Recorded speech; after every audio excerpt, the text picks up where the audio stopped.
All right.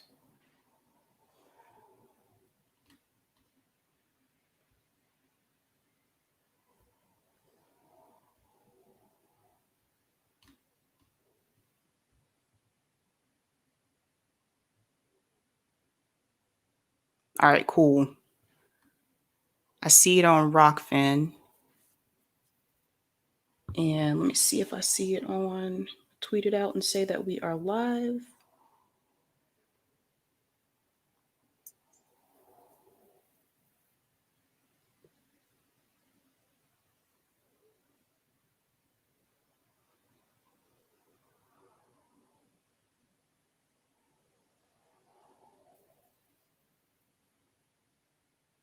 All right.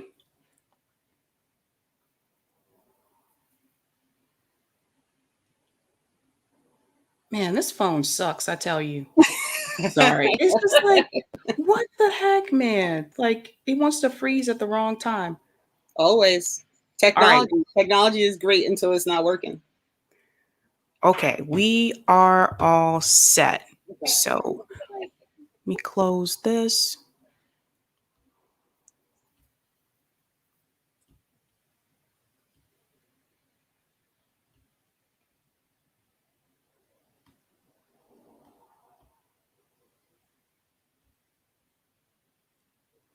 All right. I'm going to pull up the chat. Okay.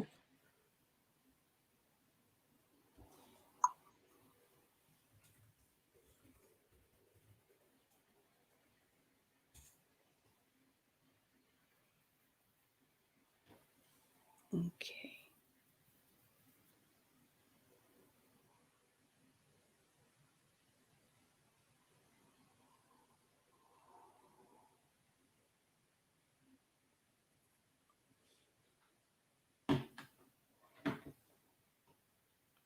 All right, so I'm gonna go ahead and get started. Hey guys, welcome to Sabby Sab's podcast. I'm your host, Sabrina Salvati. I am very excited to have my guest on today. Her name is Renee Johnson, and she's an activist and she's also a writer. Renee, before we get into the report, can you tell everyone just a little bit about your background?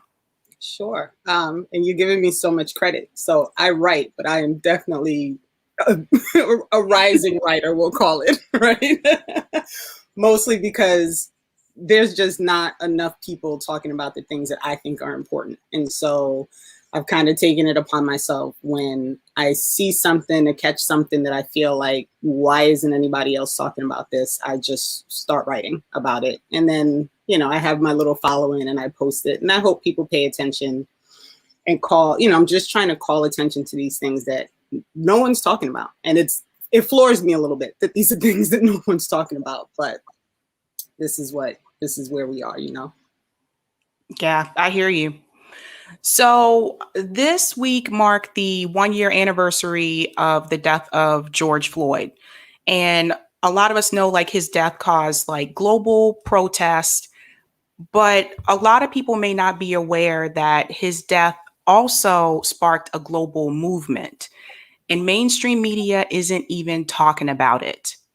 So there's a global panel that has been created, and they created a report titled The Report of the International Commission Inquiry on Systemic Racist Police Violence Against People of African Descent in the United States. The report is very long. Renee can tell you that. But Renee has been gracious enough to summarize the report. And today we're going to focus on 3 sections of that report: the facts, the findings, and the recommendations. So first, I'm going to go ahead and share my screen and I'm going to pull up the facts.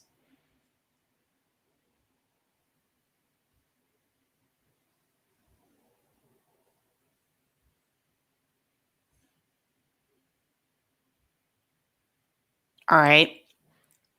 Okay. So Renee, do you want to go ahead and take it from here? Sure.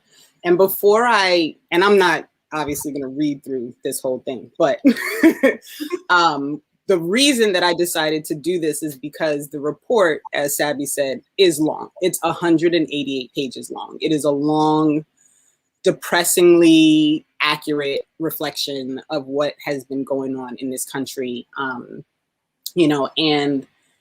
I just felt moved to find a way to share the information, because there were people that I know in my personal life who are very, knowledgeable, who follow the news, who pay attention to what's going on, who, are following every time something happens, but when I tell them, you should read this report, and then I tell them the report's 188 pages, they give me the third eye. Like, I'm not reading 188 pages.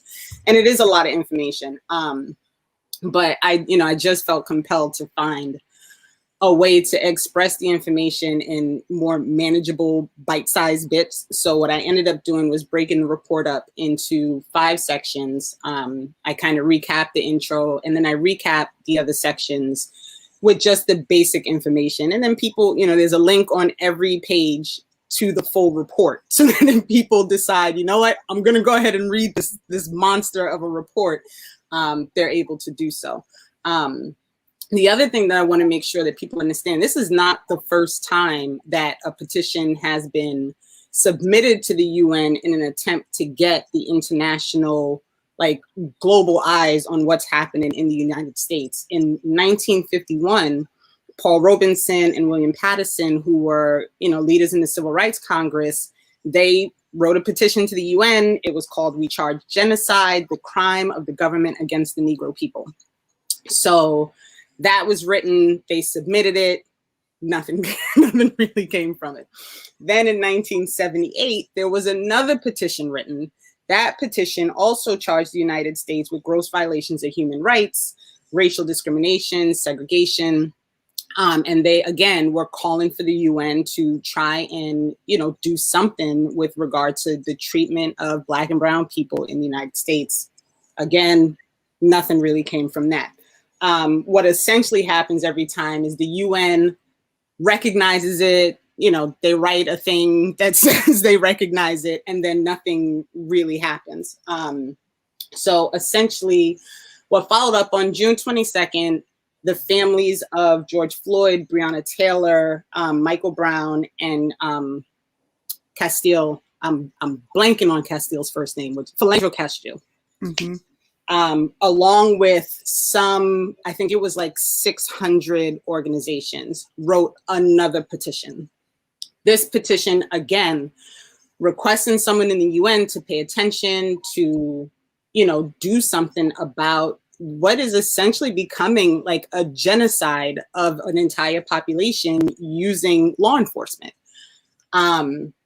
So what the US did in response to this petition was they collected their allies in the UN, and they went back and basically talked the UN out of doing a real inquiry.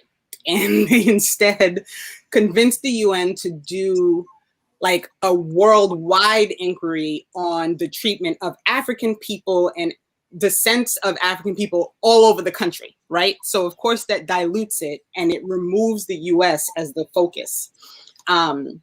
So when that happened, this commission pulled together, and they based a lot of the work that they did on that 1978 and that 1951 petition.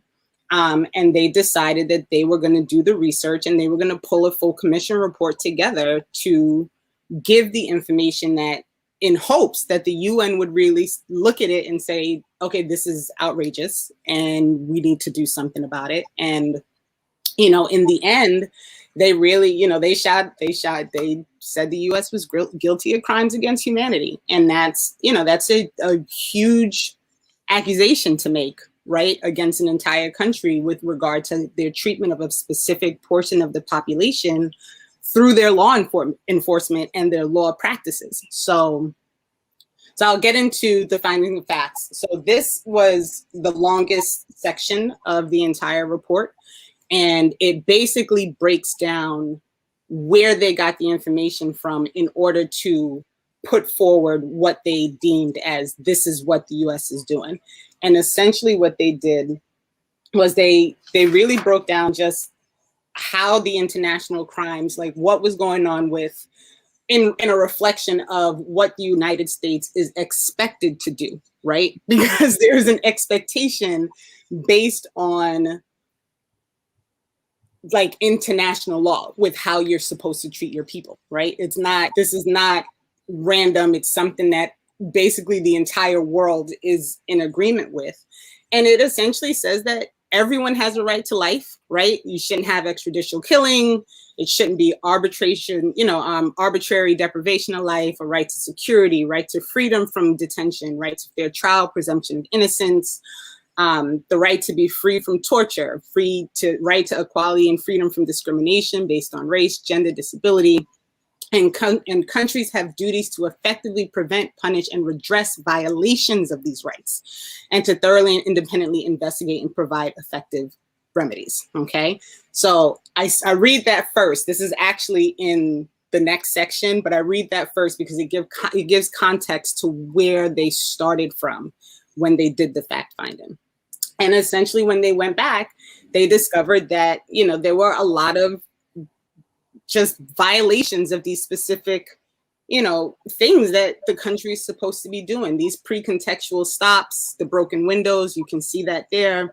I live in New York. I grew up in Brooklyn. So when that broken window policy was in and they were doing, all the stops and grabs and searches, it was completely out of control. And you can see that quote. And I tried to pull the quotes that when I read them, I was like overwhelmed in reading it. But 4 million documented stops from 2008 to 2012 in New York City in 4 years, right? And 90% of them are against people of color, and 90% of them never go to trial, right? So you stop 4 million people, and only 10% of those people that you stopped actually even move forward. And you can't even, especially not in New York, you can't even be certain that that 10% that move forward were actually guilty of something, right? Because if you get stopped and they decide to arrest you and they slap you into Rikers Island, a lot of people are willing to give up their freedom for 6 months to be able to go home, even if it's something that they're not guilty of, right? Because that's how the system works. And then moving on, the Fourth Amendment rights, and this is where things like, Breonna Taylor's killing comes in, because you're supposed to, a warrant is supposed to be served and supposed to be written because there's something actually going to be found, right? It's not supposed to be based on random bad information, old information. No-knock warrants are particularly troublesome. But what they found in the report is that there was a lot of incidents that followed a violation of the Fourth Amendment right, okay? The restraints, this was something that was specific, that they really focused on a lot, because at the time when this initial process started, it was fairly close to after George Floyd had been killed. And it was something that they really looked at when they did the research into these 44 families. And I didn't specify that at first, and I guess I should. When they wrote the report, they selected 44 incidents to focus on. And they interviewed the families, they interviewed attorneys, they interviewed lawyers, scholars, educators, to try and pull all the information together. Of the 44 incidents that they studied, only one did not result in death. And that was Jacob Blake's case. And as we all know, Jacob Blake was paralyzed when he was shot in the back multiple times. And that could have just as easily resulted in death. I don't like to use the term lucky, because it's just not, it's not a good reflection of what happened. But, if you pull 44 incidents with police officers and only one of them did not result in a person who should not have dying, that's a problem. Yep. So, they went into that research and they researched it all. And what they found, incidents with tasers, like this constant excessive force, the rough ride. They looked at the incident in Baltimore with Freddie, who, they did the rough ride and they couldn't understand why he didn't survive it. And it was just, it was torturous to read this report, to be honest, because they go into a lot of detail. The family members, there are a lot of quotes from the family members, and you can actually go to the commission. They have an entire website and you can watch those interviews, which I have not brought myself to do yet because I just can't bring myself to do it yet. I might do it at some point, but I can't. Reading the report was painful enough. The other thing they focused on, as you can see, is the medical apartheid, failure to provide medical attention. And this was a big thing because one of the rights and responsibilities in this international human rights is if someone is in a medical situation in which they could possibly die, as a law enforcement officer, you are obligated to provide the appropriate level of medical attention. Yep. So the fact that that does not happen, it makes it a crime against humanity because it's an automatic expectation that you as a law enforcement officer are supposed to do something if you see someone in medical distress. And I think, that was part of, I watched the George Floyd trial, like not the Chauvin trial regarding George Floyd. And, one of the things that I felt uniquely like how could somebody just do that was listening to the testimony of the EMT worker who just stumbled upon the scene because she was walking home and was saying like, check his breath, check his pulse, check, and just a complete disregard of life, right? And it shouldn't be like that. That should not be part of the process when you are an officer. Yeah, they did the same thing with Mike Brown. They left his body laying in the street. They did the same thing with Breonna Taylor. That's the thing. I think a lot of people don't realize that as a police officer, you are supposed to seek medical help. Right. And they just let them lay there and die. Right. It's just that. Yeah. I don't understand how you can go into a field where literally your role is like to save people's lives, but you're extinguishing life. It's just, it's unreal to me.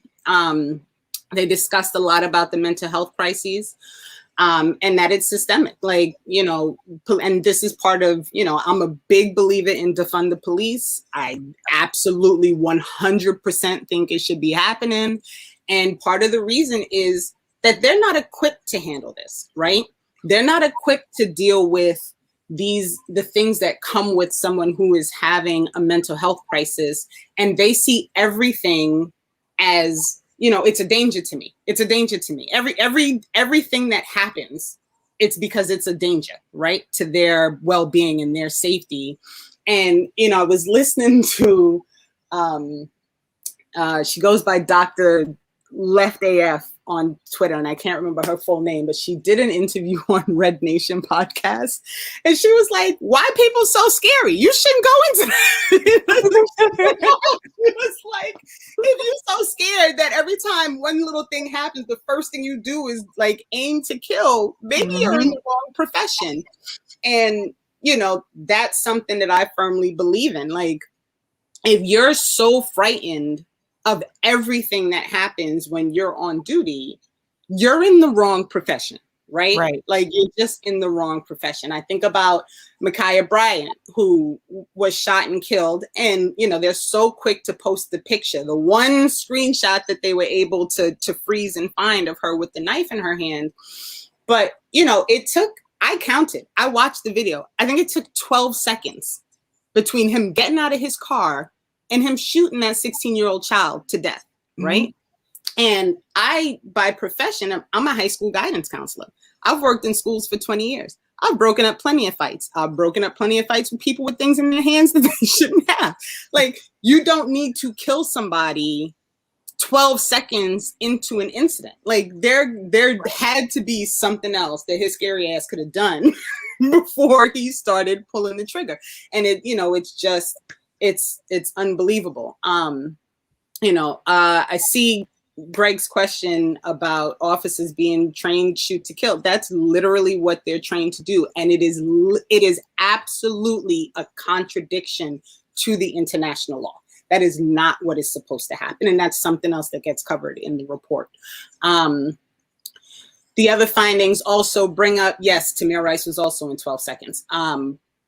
Police systematically using excessive force against cis, transgender, femmes, girls. I mean, they broke down the numbers, and it is, even though Black women account for like, I think 13% of the population, you can see the numbers, they ended up dying like twice as often as white people. Like it's unbelievable, this idea, and it's a constant struggle. And I'm sure you know, as I know as a Black woman, it's a constant struggle to not be seen as the aggressor, right? Yep. To not be seen as angry, to not be seen as hostile, right? There's always these things, and I'm like, I'm just telling you the truth. Like, I'm just telling you what it is, and you're taking it as an attack. And this is what happens. Like, Black babies, they stop being cute. All of a sudden, you know, a little boy like Tamir Rice is a threat with his plastic gun, you know, and you have to question, how does this happen? How is it that a young lady at 16 becomes like a threat to where you have to slam her on the ground in front of her high school? Like, these are the things that are that consistently happen, and these are the things that get pointed out by the report. They go on to talk about the effects of this violence on families, on children, on communities. And this is something that I feel like is really, you know, it's not presented often, right? Very rarely do people understand the trauma that comes with this type of violence, right?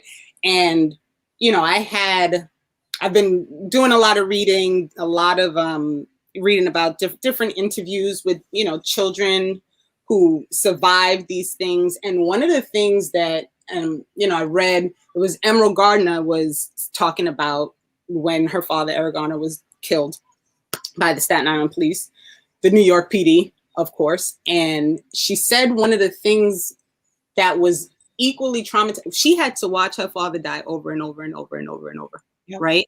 Because that's what the news cycle does. That's what the media does. They just over and over and over. She had to just keep seeing it. And it's traumatizing. And you have young people who, and I'm not going to remember all the names, and I apologize in advance. There was a young lady, I think, out on the West Coast, Midwest, who was, you know, the police, someone called because the door was open. Oh, they asked for a wellness check.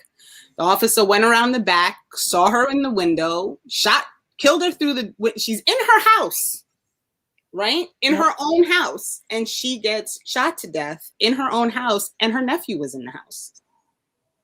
And now this little boy is going to live the rest of his life remembering that trauma, right? Like, remembering this thing happening. And, you know, getting mental health help is already difficult in the Black community. It's already difficult because as Black people, I think we're so used to being traumatized that we see trying to get help for being traumatized as like, you know, a negative, right? Right. So there are all these things working against you as a family, as a community, as a person. And then you end up not getting the help that your family, your community, your children need in order to survive and be okay after these things happen. And as, you know, as I said, my training as a counselor, I just want, like, how, you know, trying to survive that. You know, my father passed away when I was 9 years old. It wasn't anything dramatic. It wasn't, you know, he was sick, and he was sick for a long time, and his body gave out. And that was traumatizing for me. I can't even imagine. Yes, Atiana Jefferson. Thank you so much. And I apologize in advance that I could not remember the top of her name. But you know, it's just amazing to me. So findings further on, they talk about Black immigrants, that they're particularly vulnerable. And as you know, like, we have these awful stories of immigrants being hunted down. You know, they're an overseen population, right? Like, people they think they can get away with more police officers because they're immigrants, right? The qualified immunity. This gets discussed over and over and over. The lack of accountability, the impunity, the systemic allowance for officers to do whatever they want. And what this part broke down for me, and this was all information that they found in doing the research on these 44 cases. Okay, so the prosecutorial misconduct, the grand jury abuse, you know, looking at Breonna Taylor's case, that attorney had the nerve to go into the grand jury and just present just enough information that nothing happened. Yep. You know, it's misconduct, it's abuse. And it is a way to prevent families from being able to achieve any level of justice when they lose a family member, a loved one, at the hands of a person who is there to serve and protect. It's unreal. Yes, Sandra Bland.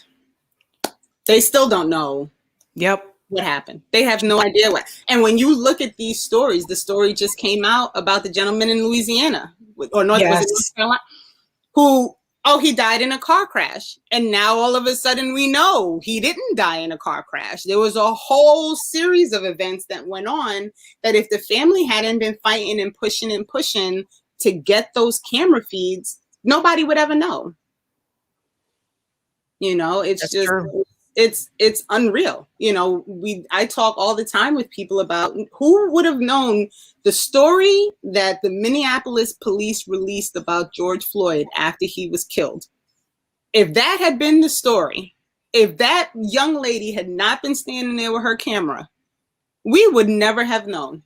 Nope. Never have known. And they would have been content to take this man's life and to pretend that they weren't responsible. The destruction of evidence. And this is something that I think for me is very, very alarming because this is what they do. Like, you have impunity. You can get away with it. You can do whatever you want. And there's no repercussion. There's no guiding body to stop this madness from occurring. There's another a story, and I think he was in New Mexico. He got shot through the windshield, hands in the air, shot to death through the windshield, and the officers destroyed the evidence. The windshield's gone. There will never be any way to determine what the real story is behind that murder because the evidence is gone. And this is something that they found repeatedly happening. You know, this reaching for the waistband. They have these things already set up in place. The first thing officers do is talk to somebody from the union. Yep. The first thing, they talk to somebody from the union. Giovanni said, do you believe in reform or abolition of the police force? So I don't like the word reform, because I feel like it has to be greater than that. But I also recognize that there is some need for people to manage crime, right? Because there is real crime that happens. And what I think people misunderstand is police officers rarely stop crimes, right? They almost never stop a crime. What they do it's only 2%. 2%. Right. They come after the fact and then they figure out, well, they're supposed to figure out what happened so that there is some means of handling and, responding to whatever crime occurred.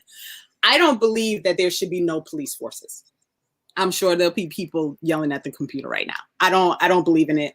But I do believe that if there is going to be reform, like real reform, it's going to take dismantling the police as it is and rebuilding it as something new. So we'll say, I don't like the word reform. I prefer the word rebuild. And I don't like the word abolish because I don't think that as a society, we can just go without anything in place in order to actually deal with actual crime. Like, not people doing things that aren't criminal acts and getting killed anyway, but like actual crime. I don't like the word reform either, because people tend to forget this, but body cams, that was a part of police reform.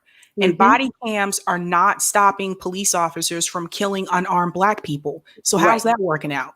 Right. Exactly. And that's the question that I think a lot of people, they miss. There's like a nuance to it, right? Like my husband and I have this fight about defund the police all the time because he believes it's necessary, but he feels like people get so wrapped up in the term that they're like missing the point. And he's right. This is the argument that happens all the time. Like people start talking about, oh, well, defund, nobody, this defund. And my answer to him has always been, if more people spent time explaining what it meant instead of hyping up that it's a bad term, right? We would get a lot further. Like if Obama had decided to just explain what defund the police means instead of doing what he did, maybe more people would have been accepting of it as a term, because the reality is that's what needs to happen. They have to be defunded. There is so much money being poured into these police districts, these police departments. And for what? They're not doing anything that they're really charged to do. And it gets completely out of control. So, and then this is, the systemic impunity, as I said, there's no oversight. The unions are completely, line and step with getting every officer out of trouble the minute something happens. They jump on it and they find a way to get them out. And one of the things, that story at the end, the commission found an officer who was involved in 3 different police shootings, right? 2 Black people. And instead of losing his job, they gave him a job with the union so that he could advise other police officers who were involved in police shootings. It's unreal. It's absolutely unreal. They focus a lot on qualified immunity, which they can't get rid of qualified immunity fast enough. I don't know if it's ever going to happen. I don't know, what's going to happen, if it's ever really going to be. But, the Supreme Court, I think, just passed up on a case 3 or 4 days ago where they could have taken a shot and, fought against qualified, and they passed on the case. We'll just pass it on. We're not going to worry about it. So Greg says, how do you reconcile the problems with the police unions with general left support for unions? So, in my opinion, a police union serves it is not a workforce. It's not a fight for a workforce, right?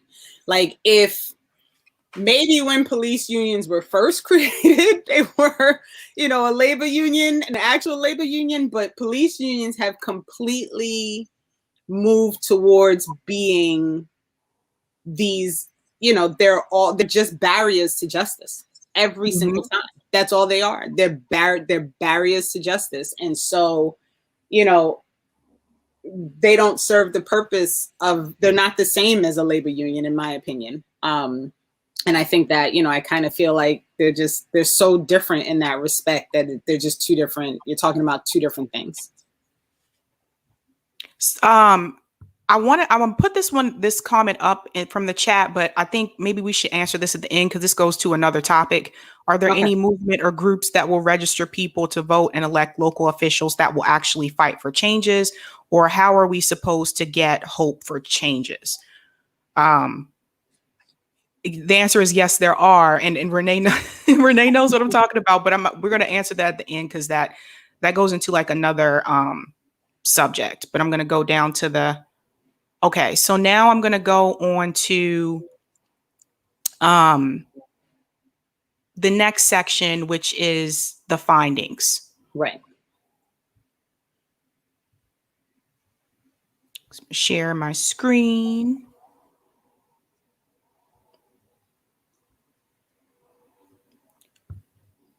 Okay.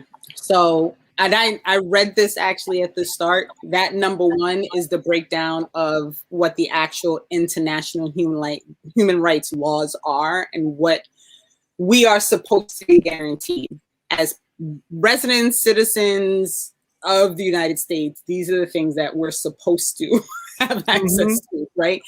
And essentially what they found, based on the facts that we just walked through, is that we're not getting any of these, right? As a general population, this is not happening. So they found that those specific violations are all reflective of the things that they discovered as they were doing the research. So the pre-contextual traffic stops, the broken windows, the violations of the Fourth Amendment, the lethal restraint.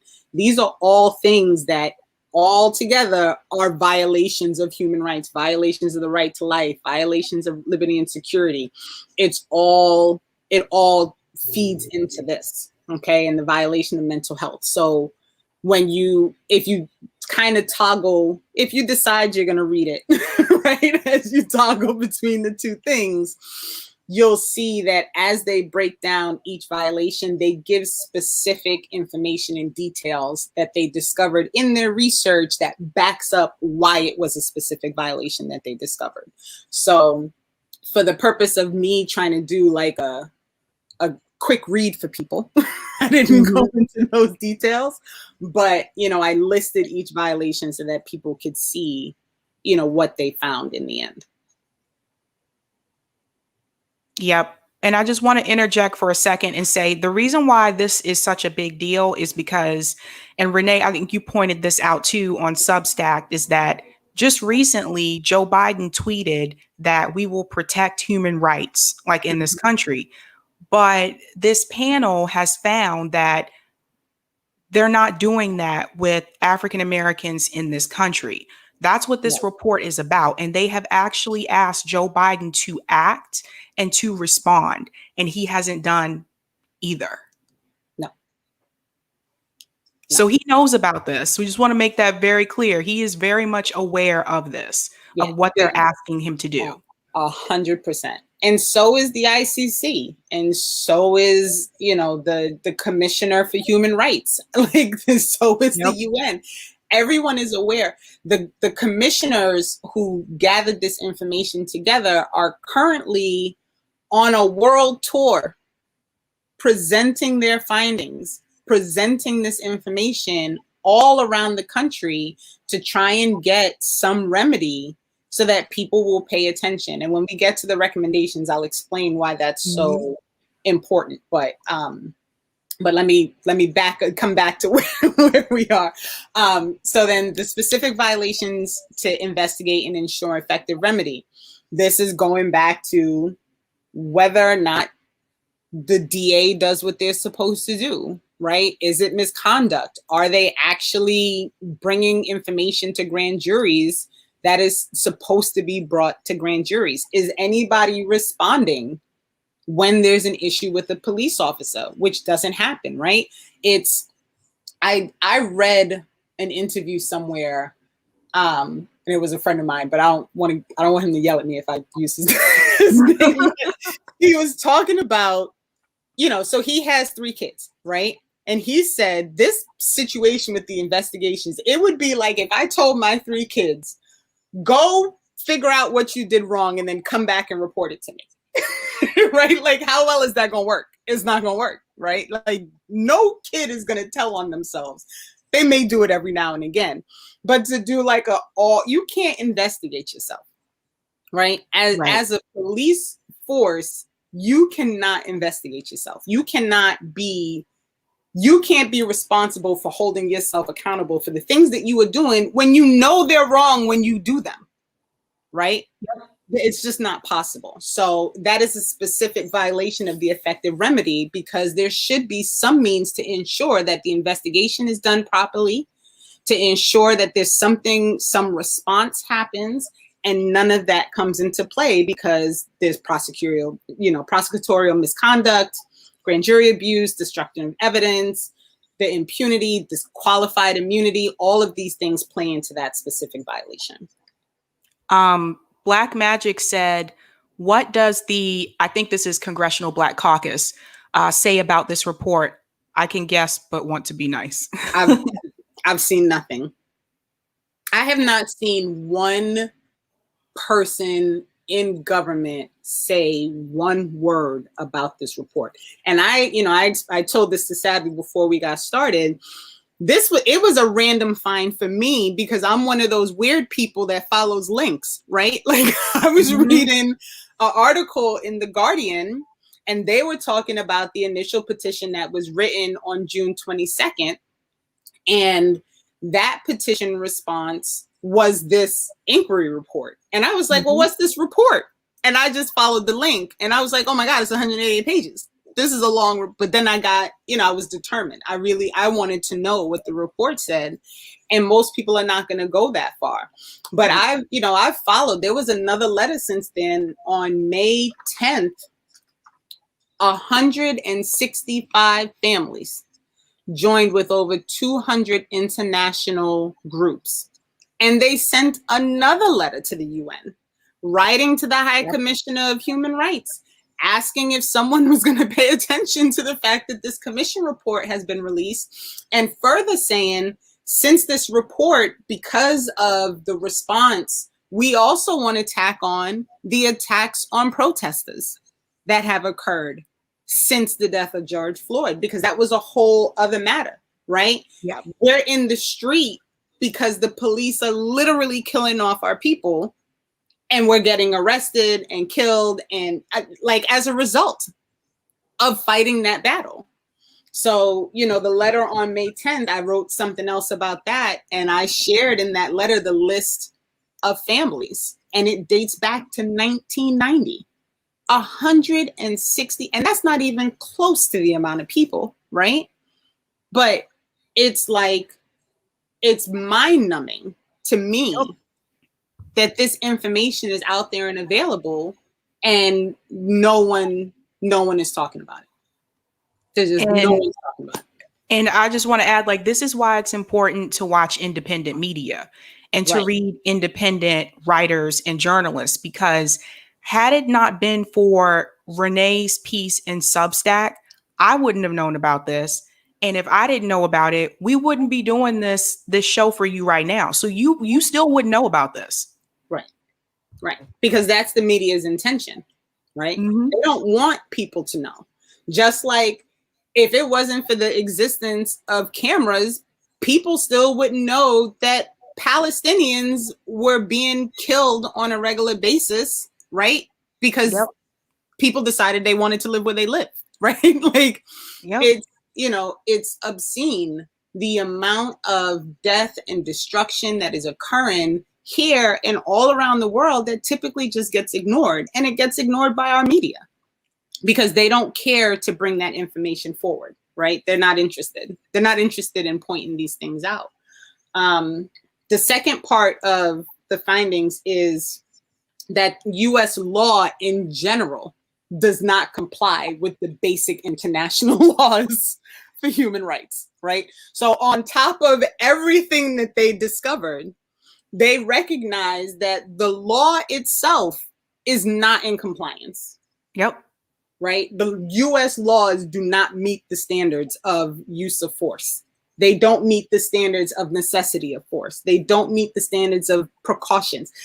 All protection of life, according to the international standards, you should not even discharge your weapon unless you are absolutely 100% sure that it is your life or someone else's life in danger.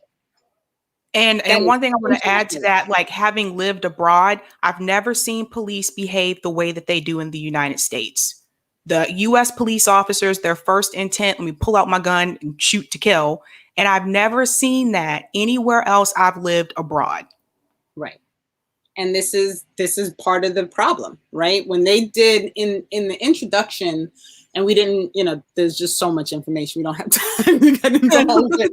But, they discuss the history of law enforcement, right? They discuss, that this all started because they wanted to stop slaves from running away. That's how police departments started, right? They discuss the basis for the Fourth Amendment, the 14th Amendment. There are all these, they are literally breaking their own amendments. But what happens is government, Supreme Court, they build in these like pockets that allow for things to happen that are contrary to the actual amendment. And because they've been written in, all of a sudden now it's allowable. And it's crazy. It's crazy when you think about it. Right. All they have to say, and you've seen this before, all police officers have to say is that you're resisting arrest. Mm-hmm. Even though you can see on the camera that they weren't resisting arrest. That's all they have to say. Right. That's it. And then everything's okay. So the precautions, and it goes, again, I don't want to read stuff to people, but, in the end, the US laws are contrary to the necessity, precautions, proportionality, protection of life, non-discrimination, and accountability. So these are all things that are written into the international law. These are all basic standards of international law, and the US law does not comply with anything. Furthermore, when they really dug into it, the states are not in compliance. So on top of the fact that the Constitution and the amendments allow for things to occur that are beyond what is acceptable in international law and standard, the states, which are all responsible for their own police forces, and each city has their own, it goes on and on and on. None of them are in compliance either. It is a complete debacle of what is acceptable in the eyes of the international laws. And now I'm going to share their recommendations, which I'm sure that's probably what most people are like, what do they recommend? All right. Okay. So they recommend that the Office of the High Commissioner do something, right? That they actually follow through, that they do an official inquiry, that they put in experts to watch what's happening, and that the international body call for a change in the complete lack of impunity and accountability, okay? The demilitarization is a big one, in my opinion, because one of the things, and I can't remember which section it's in, but they could actually track at what point the militarization of the US police force got so out of control. And it is at that point that the majority of people started being killed by the police. And it's because they're being weaponized with military grade.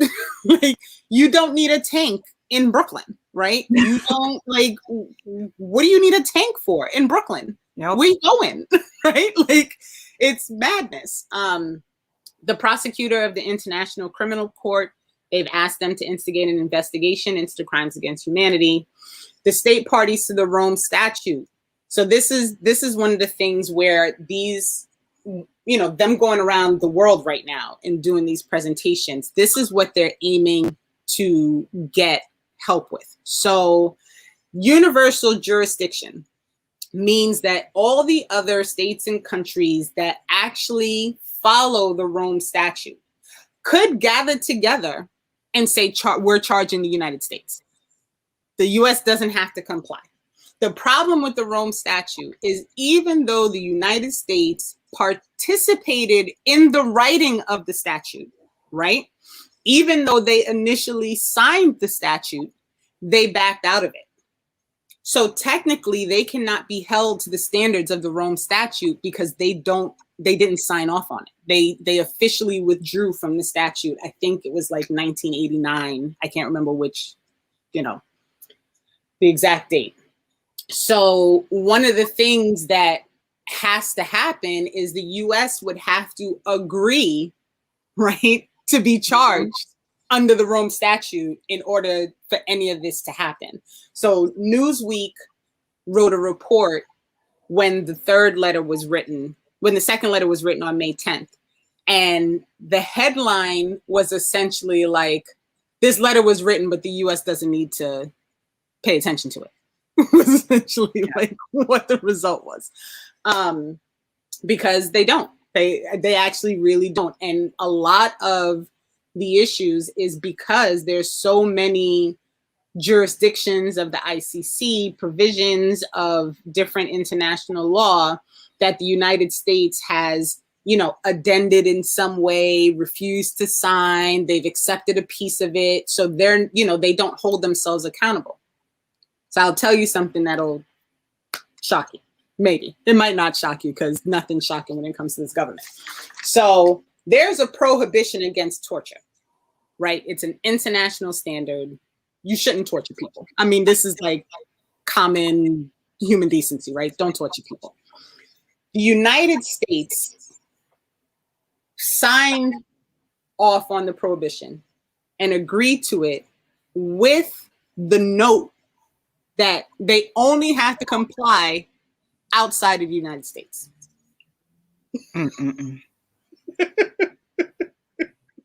So people from the United States can't torture people outside of the United States, right? But they didn't deem the torture of police forces of their own citizens as enough torture to, be considered as against international law. So we're not allowed to go anywhere else and torture people, but it's okay within our own borders. I'm going to put a link to the report in the chat because someone requested it. Please do. Please do.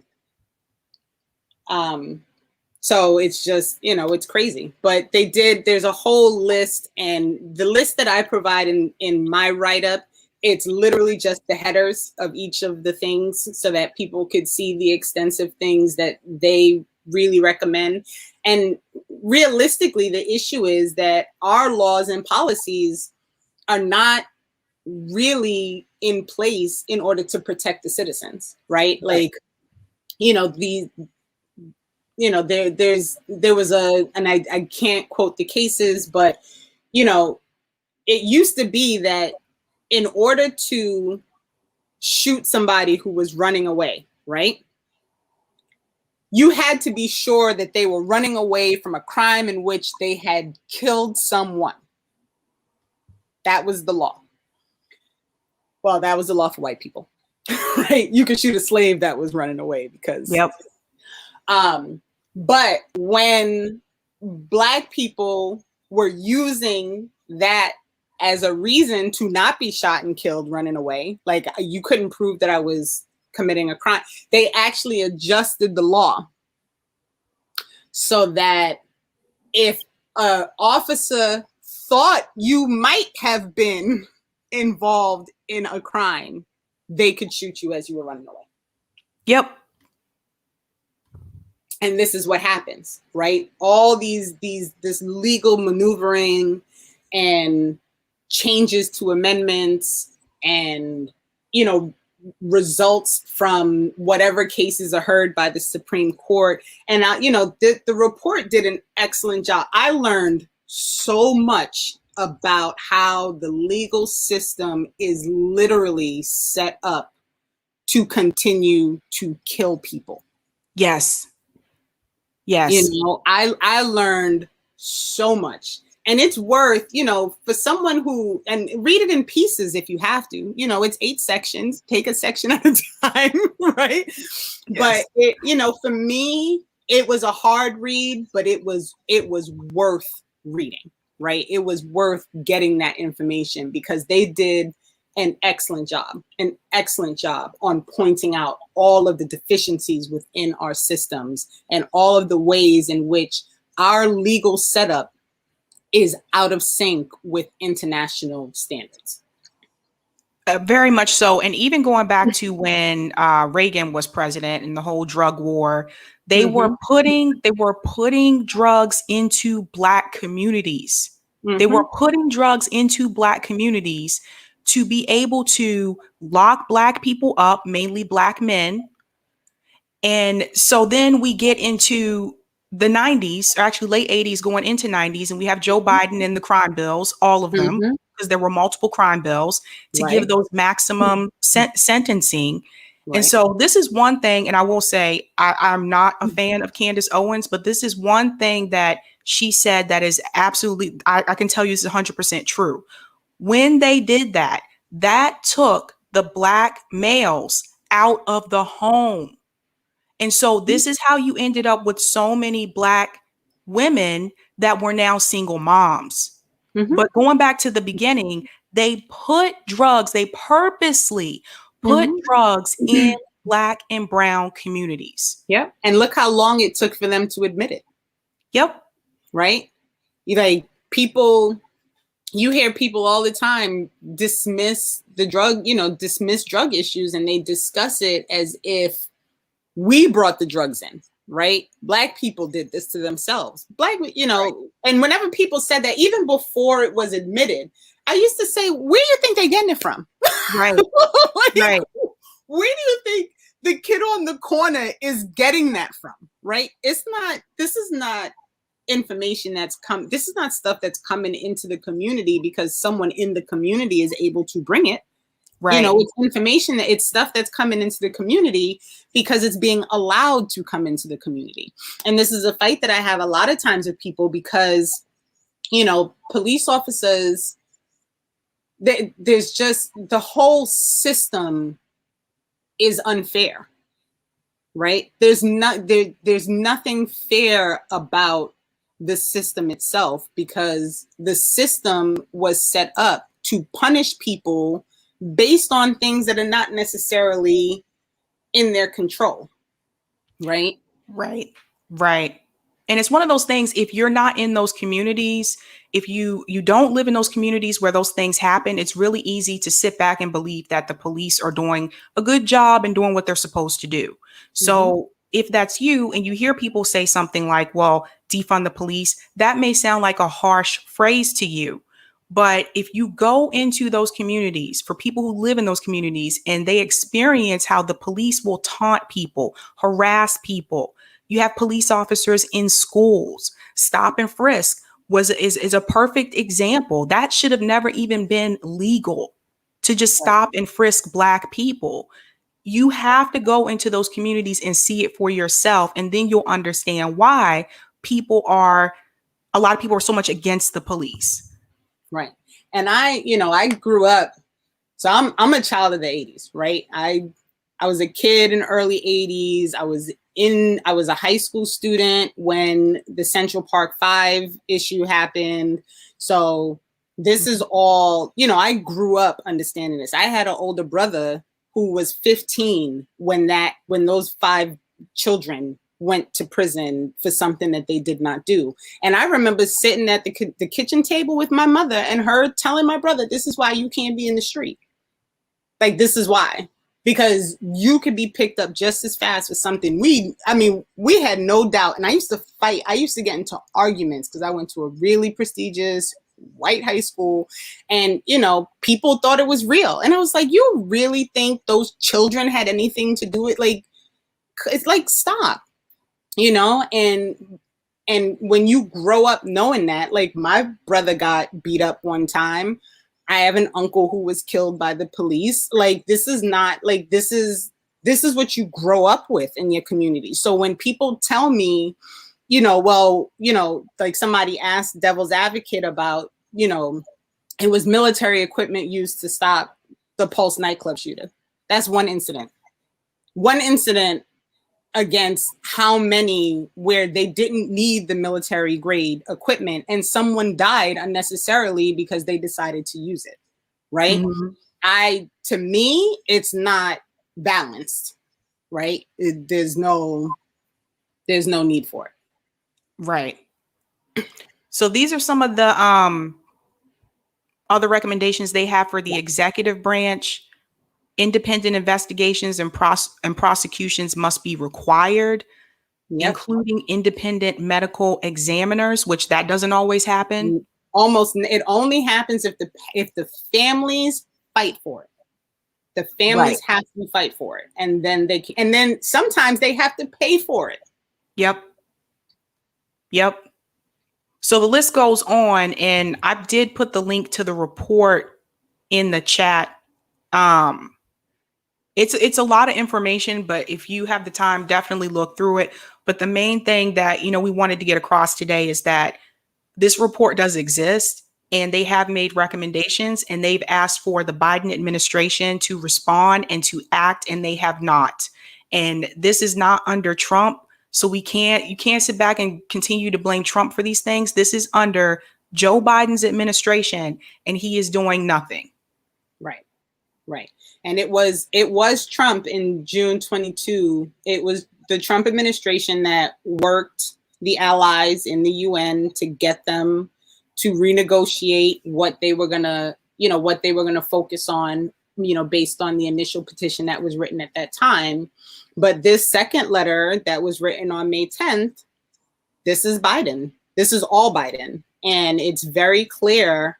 It points to the commission report, it points to the inquiry, it points to the ICC, it's a direct request to the Commissioner of Human Rights in the UN, and no one is paying attention. It is ridiculous.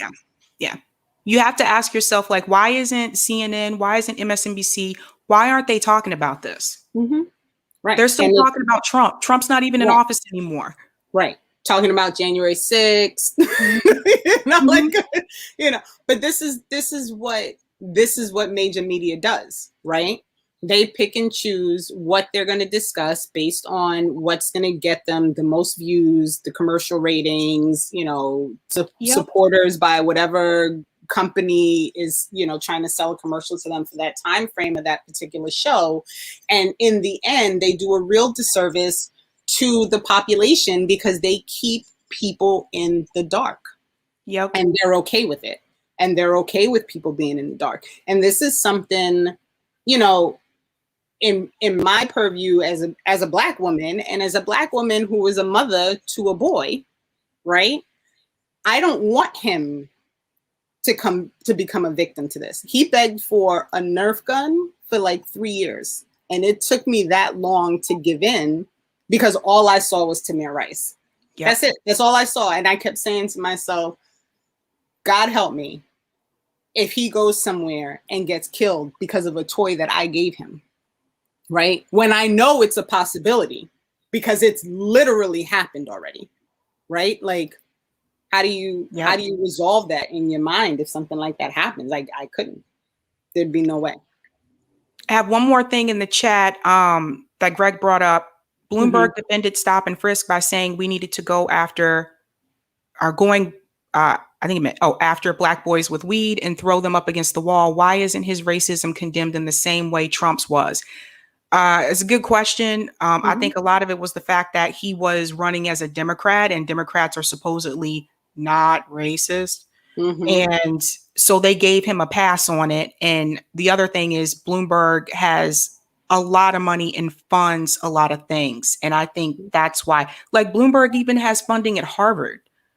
So I think that's why, they were let's be hush, on that. Whereas with Trump, he was so overt, it was just out in the open. So it's okay, we can't really, hide that. Plus Trump was a Republican.